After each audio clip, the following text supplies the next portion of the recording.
Man, it has been a long time since I just threw the GoPro up and talked to y'all, so I figured on the way home from work today, I'm gonna do exactly that, because I could just post this on my community tab and ask y'all, but I figured let's make a whole video and really get the dialogue going. So y'all leave me some feedback down below, and I'm sure you can tell by the title and thumbnail what we're gonna be talking about. But basically, I wanna get y'all's input on what y'all think the next build on the channel should be, because since I sold my blue F-150 a while back, if you're new to the channel, I had a 21 F-150. It was glorious and it was my daily driver, but since I sold it, I have been driving my wife's Project Big Betty, which I am very thankful for. It's freaking awesome. The AC is amazing, thank goodness, because it's freaking 100 degrees today. Basically, we have two options for the next project, because I want it to be different than what we have been doing. The first one, which I think would be awesome, and I eventually will do it for sure, would be a PreRunner build.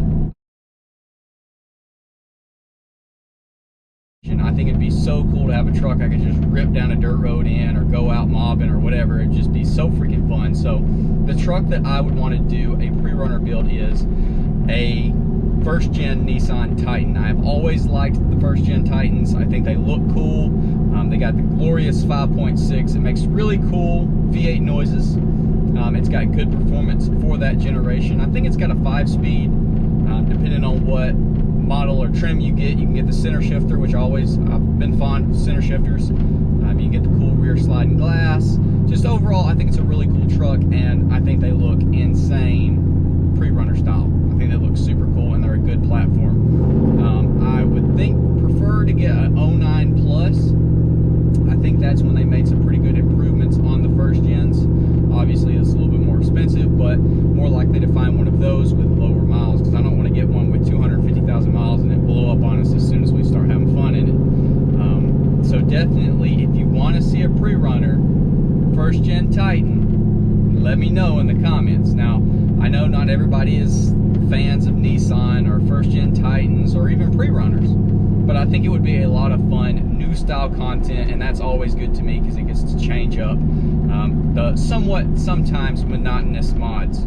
I'm not complaining. I love doing mods, even if it's the same thing on different trucks. I still love it, but it would be really cool to have a truck that we could go out and do something different in. Now, if we decide against that, the other option is a lowered truck, which I had really been tossing around lowering Chomper, which is still up for grabs. If we decide not to get another truck, or I just can't find the right one, we might go ahead and go that route with Chomper, because I am for sure boosting that truck at some point, but there's not really any point in doing it right now while it's sitting on 35s. It's not going to be worth it. You can give it all the power. It's not going to make it fast in comparison to other things, and we'll just tear up a bunch of stuff. I don't need to turn there, sorry people. But it doesn't make sense. But I definitely do want to boost it at some point, and it will happen. So we could just lower that truck. Yes, it has the fender flares. We'd have to take those off because it looked goofy unless we went wide and low, and I don't really want to do that because I don't want it to make it unfun to drive by hindering our turning radius. Now, the lines that drive me crazy from the fender flares, we could wrap those parts, or we could get those parts painted. Yes, it could be done, but honestly, I would like to get this other truck to have a comparison to Chomper. I think that would be a lot of fun content as well. So what is that truck if we were to go lowered? I want to get a GMT 900 truck. So same generation as Betty. I would prefer Silverado, but Sierra also has its perks, mainly being they're more common, because I want to do a 6.2 build. Had a 6.2 in my 21 Trail Boss, as most of y'all know, and loved that engine. That truck was glorious. I think they were the 09 Pluses in the Silverados. I think the 7.8s were still the Vortec Max 6-liter, which 6-liter is great, but the 6.2 is overall just a better engine. It's more efficient. It's got more displacement, obviously, and hopefully my battery don't fall out of the GoPro right there. It just overall has more potential. And so plus, let's just 6-liter. It's cool. It sounds dirty, like it's just a freaking slap a turbo on that thing. It's a freaking dog. But then you got that 6.2. It just sounds freaking, it just sounds right. So I do want to do a 6.2, but like I said, they're hard to find in the Silverados, and the only ones I've found recently are trucks that are already done up or way out of what I'm looking to spend. I'm not looking to spend 20 grand on a, 2009 with 180,000 miles on it. I'm just not looking to do that. So then that leans me towards the Sierras because they are more easily available, because I think they went right off the rip in 07 with a new body style and the Denali's with the 6.2. I might be wrong with that, but I think I'm right. The only downside with the Denali is those are all-wheel drive trucks. So for one, you're hindered by how much you can lower them because of being four-wheel drive, but also the fact that it's always in four-wheel drive kind of bums me out because your boy wants to do burnouts. There she is. That's a GMT 900. You can tell it's a 6.2 by the tailpipe coming out back instead of out to the side of that passenger tire. Can't tell if that's a Denali or a SLT. But that leads me to my point. You can also get them in the SLT, the 6.2s, but they're also, like the Silverados, less common. Sorry about the dash rattling. That's GMT 900 problems. But it would be just like that truck, which I do think the Silverado body style looks better to me. But the Sierras do look good, especially once they're modified. They look freaking really good, like leveled out on some 24s and 35s. But I can't go, we cannot do that again, not for a while. So it would be lowered, which I've always wanted to do lowered, slam it, make it performance, be freaking sweet. So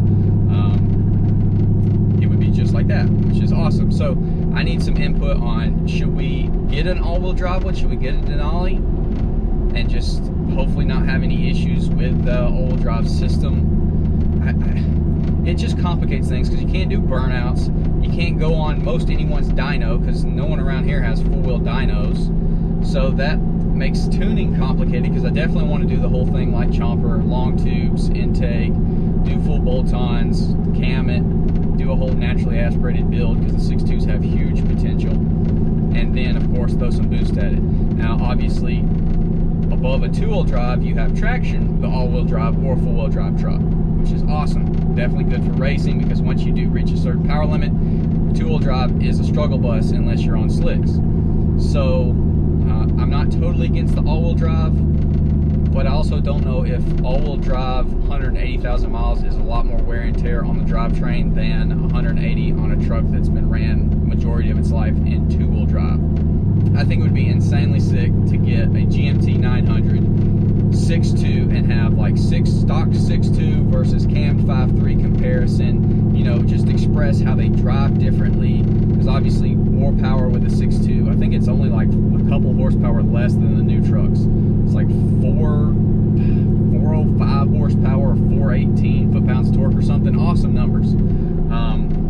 But then we have it against my cammed 5.3 4-speed versus 6-speed. That's another negative of the 6-liters, is I think they're all 4 speeds. What is Amazon doing, bro? Pull in their driveway. I guess I'm gonna leave it at that. Y'all leave me feedback. Let me know. I'll be in the comment section reading them all. If you see someone else's comment that you agree with and it's starting to pile up likes, leave a like on it because I will read through them all. But when I see a comment and it's got a bunch of likes on it, that makes me know, sure enough, a lot of people are agreeing with this and that's the route that y'all think we should go. So think outside the box, not only what you think you would watch, but what you think would bring in a better audience, because the bigger the channel gets, the more fun stuff we get to do. So with that said, hopefully you did enjoy this little ride along like the good old days a couple years ago where I used to just throw the GoPro up, talk to y'all. So with that said, hopefully you did enjoy. I'll see y'all in the next video.